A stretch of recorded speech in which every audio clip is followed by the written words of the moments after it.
Assalamualaikum warahmatullahi wabarakatuh. Apa kabar kalian semua? Semoga kalian diberikan kesehatan dan rezeki yang melimpah. Amin, amin ya rabbal alamin. Kali ini saya akan menceritakan sebuah kisah seorang yang bernama Juraij. Juraij ini merupakan ahli ibadah yang sahih di kalangan Bani Israel karena ketekunannya dalam sholat dan beribadah. Ia mengabaikan ibunya selama 3 hari hingga membuat ibunya kesal. Ketika sedang sholat, Juraij berkata, "Ya Allah, ibuku dan sholatku." Juraij pun memilih sholatnya. Karena kekesalan ibunya itu, ibu Juraij berdoa agar Allah Subhanahu wa Ta'ala mendatangkan wanita pezina kepada Juraij. Kemudian datanglah seorang wanita pezina yang merayu Juraij. Namun usaha wanita pezina itu gagal karena keimanan Juraij.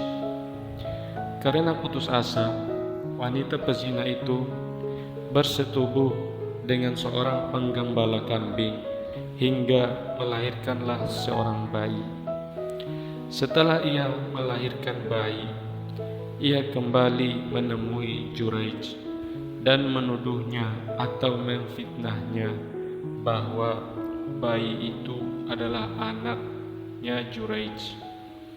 Karena itulah masyarakat Bani Israel marah dan merobohkan tempat ibadah Juraij. Juraij pun menghadapi cobaan itu dengan tenang dan santai. Ia pun meminta masyarakat Bani Israel untuk mendatangkan bayi itu. Kemudian ia sholat 2 rakaat. Setelah sholat, Juraij mendekati bayi itu dan menekan perutnya sambil berkata, "Hai gulam, siapa sebenarnya bapakmu?" Bayi tersebut menjawab, "Fulan, si penggembala kambing."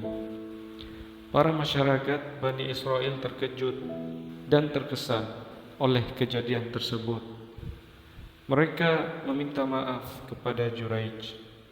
Mereka pun hendak membangun kembali tempat ibadah Juraij dengan emas.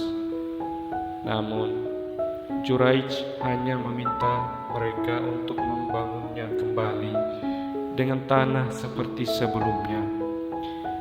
Itulah kisah Juraij. Walaupun cerita ini singkat, tetapi banyak pelajaran yang bisa kita petik dari kisah Juraij. Yang pertama, selalu bertakwalah kepada Allah Subhanahu wa Ta'ala, karena Allah Subhanahu wa Ta'ala akan menyelamatkan hambanya karena kesolehan dan ketakwaannya, sebagaimana dia menyelamatkan Juraij dan membebaskannya dari tuduhan yang ditujukan kepadanya. Yang kedua, hati-hati dengan tuduhan tanpa bukti.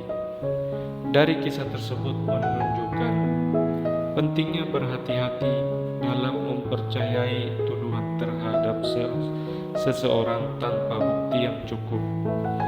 Masyarakat Bani Israel telah menuduh Juraij tanpa adanya bukti yang konkret.